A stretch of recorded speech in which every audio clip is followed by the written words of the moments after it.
Hello बच्चों आज बात करेंगे हम सीए फाउंडेशन जून अटेम्प्ट के लिए आपकी 30 दिन के अंदर अगर आपको करना है अपने अकाउंट्स का पूरा सिलेबस अच्छे से रिवाइज और अच्छे से ख़त्म, तो सारे चैप्टर्स का प्लानर मैं लेकर आया हूँ इस वीडियो के अंदर। देखो बच्चों, लास्ट वीडियो में मैंने पेपर पैटर्न के बारे में तो आपको सारी जानकारी दे दी थी, लेकिन इस वीडियो में मेरा स्पेशल टारगेट है कि 30 डेज़ के अंदर आप अकाउंटेंसी को किस तरह से डिवाइड करो सो दैट आपके 11 के 11 चैप्टर्स अच्छे से हो जाएं। और गिवन दैट कि मैंने चैप्टर्स बहुत सोच समझ के ऐसे रखे हैं जिसको आपको ऑर्डर वाइज उसी तरह से पढ़ना चाहिए। जैसे अगर मैं 15 मई से स्टार्ट करूँ तो ये पूरा प्लानर आपका 15 मई से लेकर 15 जून तक का है, यानी 30 डेज़। अब देखो आपको करना क्या है। आपको सबसे पहले स्टार्ट करना है चैप्टर 3 से, यानी कि बीआरएस बहुत ही इजी छोटा चैप्टर है जिसको आप 2 दिन के अंदर अच्छे से रिवाइज कर सकते हो। कॉन्सेप्ट्स देखने हैं, ज़्यादा से ज़्यादा उसके 3-4 क्वेश्चंस जो इंपॉर्टेंट वाले हैं वो सॉल्व करके खुद को बस श्योर करना है कि आपको अच्छे से आ गया कि नहीं। 2 दिन इज़ सफिशिएंट। उसके बाद थर्ड आपको करना है 17 को चैप्टर 1। उसमें आपको सिर्फ एक ही दिन देना है। मैंने आपको सारे नोट्स उसमें लिखवा रखे हैं, आप सिर्फ उसको एक बार गो थ्रू करेंगे, दैट्स इट। कोई भी क्वेश्चन ज़्यादा देखने की उसकी फ़िलहाल ज़रूरत आपको नहीं है, वो आपका रिवाइज हो जाएगा। उसके बाद आपको चैप्टर 9 यानी कि जो इनकम्प्लीट रिकॉर्ड्स है मॉड्यूल 2 से, उसको उठाना है और उसके लिए आपको 3 दिन का मैंने समय दिया है जो सफिशेंट है।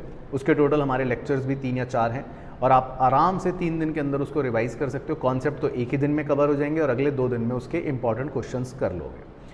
अब जब यहाँ तक आप 3 चैप्टर्स की कवरेज करोगे तो एक दिन रिवीजन का ज़रूर देना है। आर का मतलब है कि इसमें आप चैप्टर 3, चैप्टर 1 और चैप्टर 9 तीनों का रिवीजन करोगे। एक बार तीनों के कॉन्सेप्ट्स को रिवाइज करोगे और किसी में कुछ ज़्यादा मिसिंग होगा तो उस पर ज़्यादा फोकस करोगे।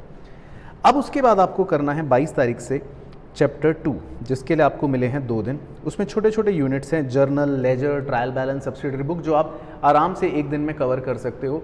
हाँ, एक दिन रेक्टिफिकेशन के लिए ज़रूर देना क्योंकि वो थोड़ा सा बड़ा है, तो 2 दिन उसमें आप टाइम दो।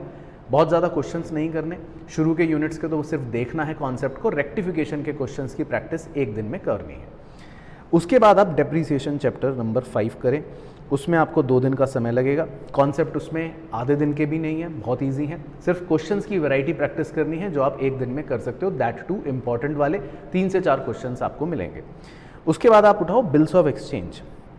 बढ़िया चैप्टर है, 3 दिन है, सफिशिएंट टाइम है, मज़े से जर्नल एंट्री पर बेस्ड चैप्टर है।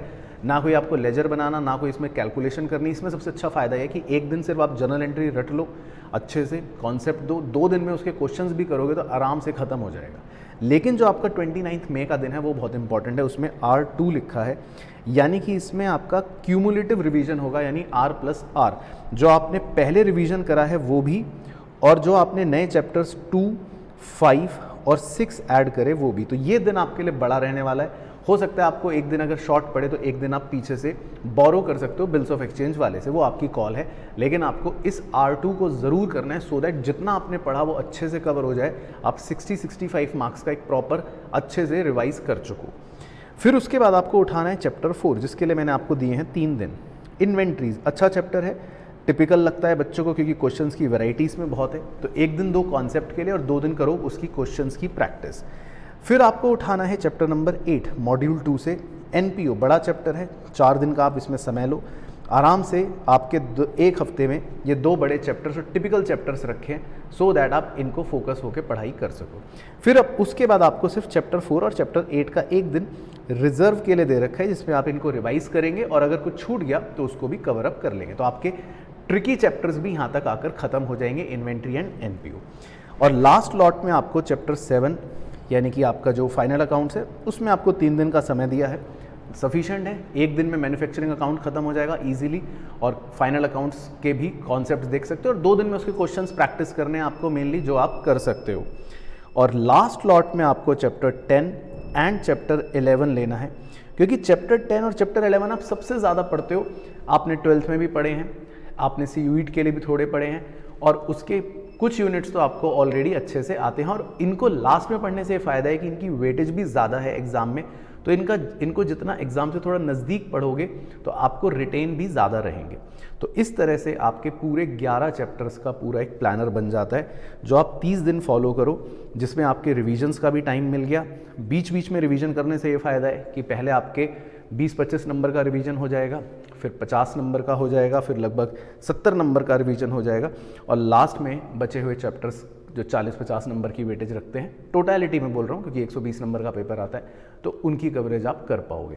तो इस प्लानर को फॉलो करो अगले 30 दिन, खासकर अकाउंटेंसी को लेकर, तो आप देखना कि आपका बिल्कुल डर निकल जाएगा और अकाउंट्स वाकई में एक स्कोरिंग सब्जेक्ट है जिसमें आप अच्छे मार्क्स लेकर आ सकते हो।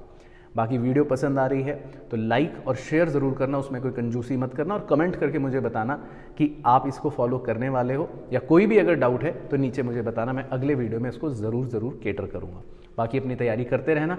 बहुत जल्दी हम शुरू करेंगे आपके साथ रिवीजन सीरीज़, जिसमें अगर आपका कुछ बच भी गया है तो वो भी स्टोन अनटर्ड नहीं रहेगा, यानी कि हम सब कुछ कवर कर लेंगे उस रिवीजन सीरीज़ में। तो बस वीडियोस को शेयर करना, चैनल को सपोर्ट करना और अपनी पढ़ाई करते रहो। बहुत जल्दी मुलाकात करते हैं अपनी नेक्स्ट वीडियो में। Till then take care, bye bye, Tata.